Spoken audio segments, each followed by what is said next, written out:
Jamaah sekalian, Bapak Ibu yang dirahmati Allah Subhanahu wa taala, kita masih membaca kisah-kisah perjalanan hidup Rasulullah sallallahu alaihi wasallam, di mana Syekh Abdul Muhsin Al-Badr mengatakan di antara sebab-sebab bertambahnya iman adalah mempelajari sirah nabawiyah, mempelajari kehidupan Rasulullah sallallahu alaihi wasallam di zamannya.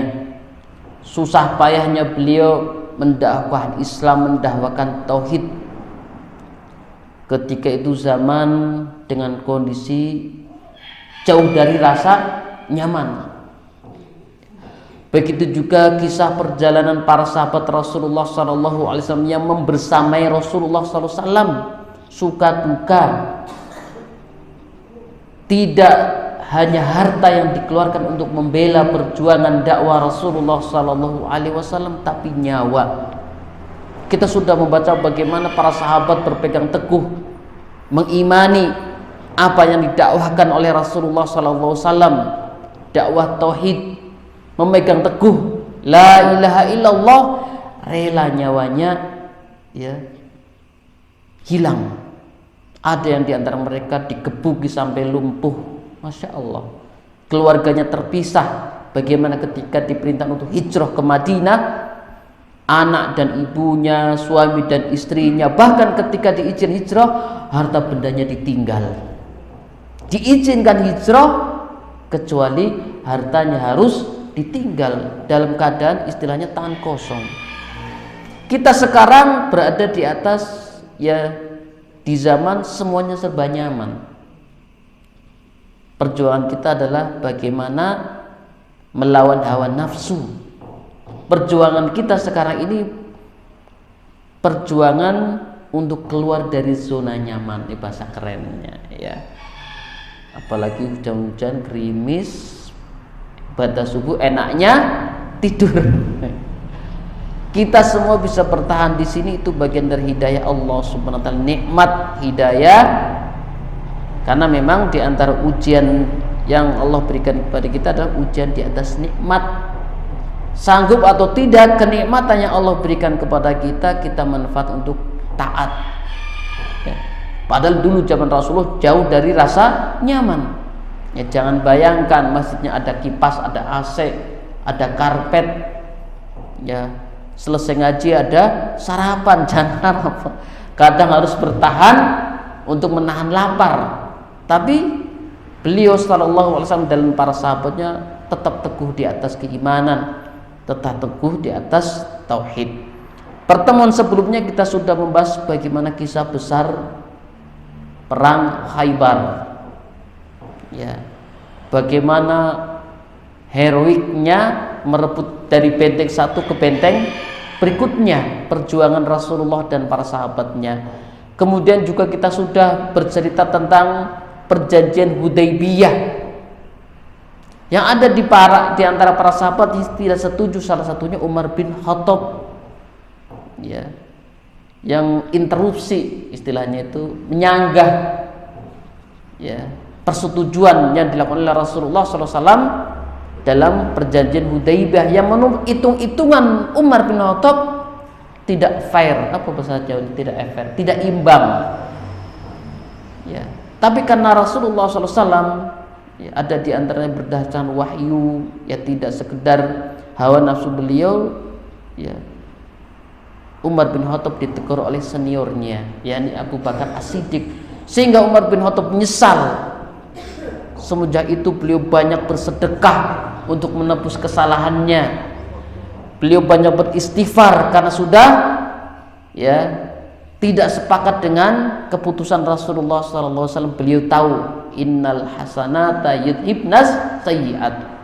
Beliau juga tahu, Umar bin Khattab radhiyallahu anhu, sabda Rasulullah, fa'atbi sayyi'ata bil hasanah, iringilah dosa keburukan dengan kebaikan. Beliau menebus kesalahan, beliau telah menyanggah tidak setuju dengan kesepakatan Rasulullah dalam perjanjian Hudaybiyah. Beliau banyak bersedekah, minta ampun kepada Allah, banyak beristighfar. Demikian juga kita harusnya ketika bersalah, berdosa, maksiat, iring dengan dua hal itu minimal ya, banyak istighfar, banyak beramal soleh untuk menebus ya, ikhtiar agar diampuni oleh Allah Subhanahu wa taala.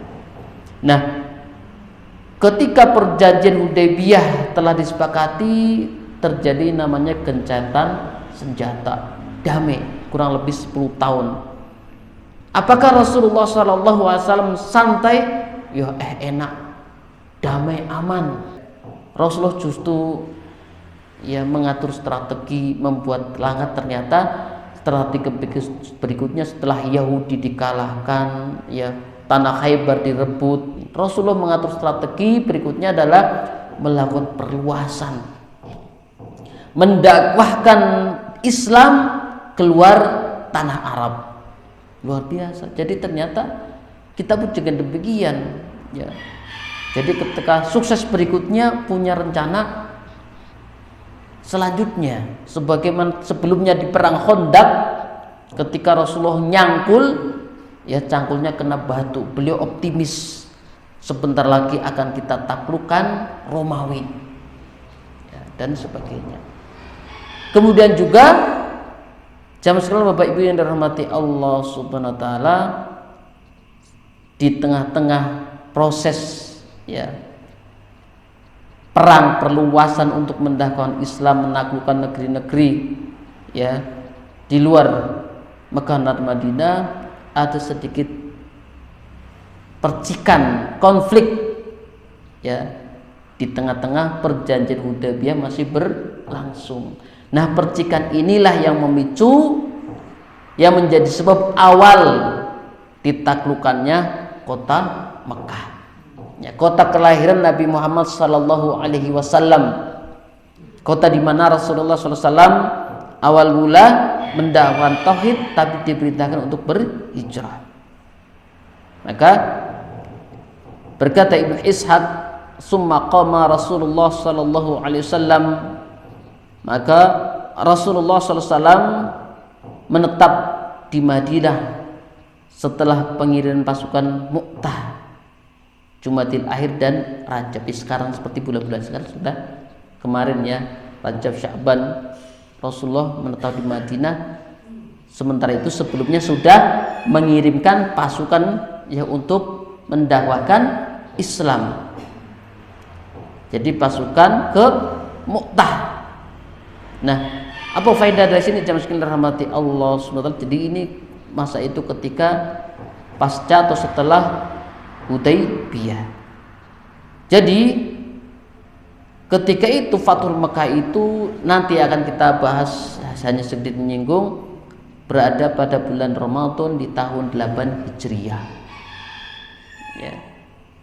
Para ulama menekan bahwa Fathul Mekah ini menjadi tonggak kemenangan dakwah Rasulullah Sallallahu Alaihi Wasallam, dan penyebabnya adalah bentrok antara Bani Bakar dengan sekutu Rasulullah Sallallahu Alaihi Wasallam, yakni Bani Uza'ah. Ya, nah kita akan baca sedikitnya bagaimana kisah bentrokannya dua kabilah dengan kafir Quraisy dan sekutu Nabi Muhammad SAW setelah perjanjian Hudaybiyah. Dijelaskan juga bahwa Nabi Muhammad SAW menetap di Madinah setelah ya selesainya atau pasca pengiriman ke Mu'tah, dan ekspedisi Mu'tah ini adalah ekspedisi militer ke wilayah Syam melawan Romawi. Masya Allah. Di sini juga dijelaskan bahwa dengan Fathul Mekah ini Rasulullah SAW memberikan pengampunan umum, Fathul Qulub, karena memang suksesnya Rasulullah SAW dalam pembukaan kota Mekah tanpa pertumpahan darah, tanpa melampiaskan dendam. Inilah hebatnya Rasulullah SAW. Bayangkan nenek kita diusir dari Prambanan, kemudian punya kekuatan untuk balas, dihabisi mungkin karena dendam. Siapa suruh dulu ngusir saya, mungkin Tidak, Rasulullah diampuni.